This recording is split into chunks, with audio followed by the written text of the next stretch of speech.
Hello students, I chemistry coach Avinash Jaiswal welcome you all in my today's segment of topic of the day. So students, आज हम बात करने वाले हैं denaturation of proteins के बारे में।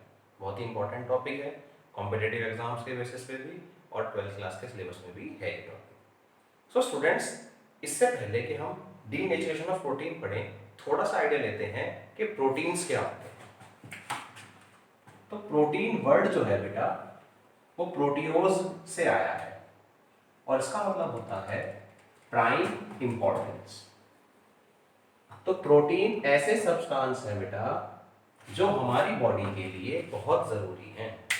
आप सभी जानते हैं कि हमारी बॉडी की सबसे छोटी स्ट्रक्चरल फंक्शनल यूनिट जो है वो सेल है और सेल के सेंटर्स में न्यूक्लियस होता है बेटा और न्यूक्लियस में भी प्रोटीन्स प्रेजेंट है। अब प्रोटीन बना किससे है वो देखते हैं बेटा। प्रोटीन जो है वो एक्चुअली में एमिनो एसिड्स का एक पॉलीमर है जिसे हम पॉलीपेप्टाइड्स भी कह सकते हैं। तो मैं कह सकता हूं कि पॉलीमर्स आर या proteins are polymers and are also known as polypeptides. अब पॉलीपेप्टाइड्स क्या है, तो पहले हम बेसिक स्ट्रक्चर देखते हैं प्रोटीन का। अगर मैं बेसिक स्ट्रक्चर ऑफ प्रोटीन की बात करूं बेटा, तो उसमें दो ग्रुप्स का होना बहुत कंपलसरी है, एक COOH और एक NH2। इसको कहा जाता है एमाइनो ग्रुप, इसको कहा जाता है बेटा कार्बोक्सिल ग्रुप।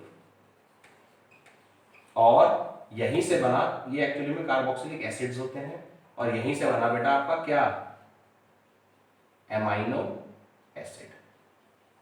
यहीं से आपका क्या बन गया बेटा, एमाइनो एसिड। अब पॉलीमर्स क्या होते हैं, जब किन्हीं भी दो सब्सटेंस की दो यूनिट जुड़ती हैं तो डाइमर कहलाता है, तीन जुड़ती हैं बेटा तो ट्राइमर, और जब बहुत सारी यूनिट जुड़ जाती हैं तब वो पॉलीमर कहलाता है। अब ये आर क्या है, एनी चेन या लॉन्ग चेन कहूंगा बेटा, any long chain of carbon. ये कार्बन की एक बड़ी चेन हो सकती है। कार्बोक्सिलिक एसिड के बाजू वाले कार्बन को अल्फा कहा जाता है, उसके बाद वाले कार्बन को बीटा कहा जाएगा, उसके बाद वाले कार्बन को गामा कहा जाएगा और उसके बाद वाले को डेल्टा, और इसी प्रकार से आगे नंबरिंग चलती रहेगी। तो इसलिए इनका नाम अल्फा एमिनो एसिड्स भी है। प्रोटीन्स जो नेचर में एग्जिस्ट करते हैं बेटा, जो लगभग सारे ही अल्फा एमिनो एसिड्स हैं। अब देखते हैं कि इनके पॉलीमर्स बनते कैसे हैं। तो आपको ध्यान देना है कि आपके पास कार्बोक्सिलिक ग्रुप भी है, मैंने रीअरेंज कर लिया है, और एमिनो ग्रुप भी है, ये देखिए बेटा इसको रीअरेंज कर दिया गया है। ऐसे ही और यूनिट्स आपको लेकर आनी होगी। एक यूनिट के कार्बोक्सिलिक ग्रुप के सामने दूसरे का एमिनो ग्रुप रख दीजिए। यहां पे OH है और यहां H, यहां से H बाहर, यहां से OH बाहर। इन शॉर्ट वाटर का लॉस होगा यूनिट्स के हिसाब से, और इससे इस तरह के पॉलीमर्स को कहा जाता है बेटा कंडेंसेशन पॉलीमर। जिन पॉलीमर्स की फॉर्मेशन में वाटर, HCl, अल्कोहल, एमाइन्स जैसे कुछ ग्रुप निकल जाए उन्हें हम कंडेंसेशन पॉलीमर्स कहते हैं। एक पॉलीमर्स होते हैं एडिशन, जिनके अंदर डबल बॉन्ड और ट्रिपल बॉन्ड्स होते हैं। एक प्रकार होता है बेटा कंडेंसेशन पॉलीमर, जिनके अंदर दो प्रकार के फंक्शनल ग्रुप्स या कम से कम दो फंक्शनल ग्रुप्स का होना जरूरी होता है। अब जैसे ही वाटर निकला बेटा तो आपको दिखाई देगा C+O के साथ N का बॉन्ड बन गया है बेटा, और ये जो लिंकेज है बेटा इसी को ही पेप्टाइड लिंकेज कहा जाता है। ये वो लिंकेज है जो दो एमिनो एसिड्स की यूनिट को जोड़ती है। अब पॉलीमर तो मैंने आपसे कहा कि बहुत सारी यूनिट्स होंगी, प्रोटीन जब बनने होंगे तो वो पॉलीपेप्टाइड हो जाएंगे। तो उस हिसाब से बाकी सारा स्ट्रक्चर आपका एज इट इज रहेगा। जहां जहां से O निकला है वहां भी चेन कंटिन्यू रहेगी, जहां जहां से H निकला है बेटा वहां भी आपकी चेन कंटिन्यू रहनी है। तो ये आपका एक स्ट्रक्चर हो गया प्रोटीन का। अब प्रोटीन को डिवाइड करा गया है बेटा फाइब्रस प्रोटीन्स में, ग्लोबुलर प्रोटीन्स में। स्ट्रक्चर के बेसिस पे, फाइब्रस जो होते हैं वो थ्रेड लाइक शेप के होते हैं, और जो ग्लोब्यूलर होते हैं वो ग्लोब्यूल एक बबल की तरह होते हैं। और प्रोटीन के स्ट्रक्चर को समझने के लिए आप उसे 4 लेवल्स पे डिवाइड कर सकते हैं, primary, secondary, tertiary and quaternary. Generally सारे प्रोटीन्स टर्शियरी और क्वाटरनरी फॉर्म्स में ही होते हैं। प्राइमरी सबसे सिंपलेस्ट फॉर्म होती है, अरेंजमेंट की बात करती है। सेकेंडरी में स्ट्रक्चर की कॉइलिंग शुरू हो जाती है। थर्ड में कॉइलिंग के साथ साथ बेंडिंग शुरू हो जाती है। और फोर्थ में तो एमलगेमेशन सा हो जाता है, सब कुछ मिक्सअप हो जाता है। तो डीनेचुरेशन हमारा यहां से स्टार्ट होगा बेटा। प्रोटीन जिस भी फॉर्म में नेचर में पाया जाता है वो उसकी एक्चुअल नेटिव फॉर्म कहलाती है। The existence of protein naturally is known as its native form. जैसे आपको हेन से, मुर्गी से एग मिला, आपको काऊ से, बफेलो से मिल्क मिला, तो ये इनकी नेचुरल एग्जिस्टेंस की फॉर्म है। एनिमल का फ्लैश है, मीट है, या सोयाबीन है, ये आपको नेचुरली मिल रहे हैं। अब आप क्या करते हैं, टेम्परेचर के चेंज से, स्पाइसेस मसालों के चेंज से, एसिड बेस के चेंज से, पानी के चेंज से इनकी प्रॉपर्टीज को बदल देते हैं। समझिए एग्जांपल के तौर पे, कच्चा अंडा जो है उसकी प्रॉपर्टी अलग है, लेकिन अगर आपने उसको बॉईल कर दिया बेटा तो उसकी प्रॉपर्टी अलग है। ऐसे ही अगर आपके पास रॉ मीट है, कच्चा मांस है, तो उसकी प्रॉपर्टी अलग है। अगर आपने उसको पका दिया तो उसकी प्रॉपर्टी अलग है। कच्ची दालें, कच्चा सोयाबीन, टेस्ट अलग, प्रॉपर्टी अलग, लेकिन बॉईल करके सब्जी बना दी, क्वालिटी चेंज।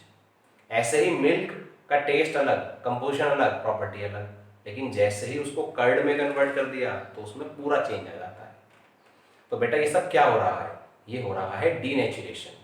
और जब आप एक नेचुरली एग्जिस्टिंग प्रोटीन की प्रॉपर्टीज को चेंज कर देते हैं with the help of change in temperature, change in acid base और एडिशन ऑफ वाटर और by any other change, due to which protein loses its biological activity, जैसा वो nature में एग्जिस्ट कर रहा था वैसी प्रॉपर्टीज खो देगा, और ऐसा होने पर वो प्रोटीन डीनेचर्ड कहलाता है। कुछ केस में ऐसा पॉसिबल है कि डीनेचुरेशन के बाद आप रिवर्स कर सकते हैं। जहां रिवर्स पॉसिबल हो जाए उसे रीनेचुरेशन कहा जाता है। अब मिल्क के केस में अगर आपने कर्ड बना दिया तो कर्ड से वापस मिल्क नहीं बनने का, लेकिन अगर आपने एग को बॉईल करा तो भी एग वापस नहीं जाने का। तो जहां वापस जा पाए वो आपका होता है रीनेचुरेशन। रीनेचुरेशन बहुत कम जगह ही पॉसिबल है। अगर मैं स्ट्रक्चर के बेस पे बात करूं तो एक्चुअली में जो प्रोटीन्स हैं बेटा वो इस तरीके से कॉम्प्लेक्स स्ट्रक्चर्स हैं, और आफ्टर डीनेचुरेशन ये प्रोटीन्स सिंपलर फॉर्म में कन्वर्ट हो जाते हैं। ये स्ट्रक्चर क्वाटरनरी और टर्शियरी और क्वाटरनरी कुछ भी हो सकता है। ये स्ट्रक्चर इनसे लोअर वाला होगा, सेकेंडरी और प्राइमरी, इससे नीचे नहीं जाएगा। अब इसका फायदा क्या है, आपने बेटा भाग मिल्खा भाग देखी होगी, और भाग मिल्खा भाग में आपने देखा होगा कि जब वो दौड़ लगाते थे तो वो कच्चा अंडा खाते थे। क्यों खाते थे, क्योंकि प्रोटीन्स की प्रॉपर्टी अलग अलग है। कच्चे अंडे में काफ़ी ज़्यादा एफिशिएंसी है कि आपकी मसल्स में पावर दे दे, लेकिन बॉईल होने के बाद और ऑमलेट बनने के बाद उसकी वो प्रॉपर्टी खत्म हो जाती है। तो ये बहुत ही इंपॉर्टेंट टॉपिक था, कॉम्पिटिटिव एग्जाम्स में भी आता है कि डीनेचुरेशन का एग्जाम्पल क्या है, नीचे दिए गए एग्जाम्पल्स में। तो एग का उबल जाना, पानी का उबल जाना, पानी का एवेपोरेट हो जाना, एग का क्रैक कर जाना, नहीं, सिर्फ एक एग्जाम्पल हुआ एग का बॉईल कर जाना। या फिर किस प्रोसेस के द्वारा प्रोटीन अपनी क्वालिटी को खो देता है, अपनी ओरिजिनल क्वालिटी को खो देता है, तो ये आपका हुआ डीनेचुरेशन की हेल्प से।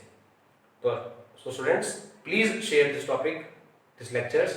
I hope these are very helpful for you, and please do make notes of all the information. Okay?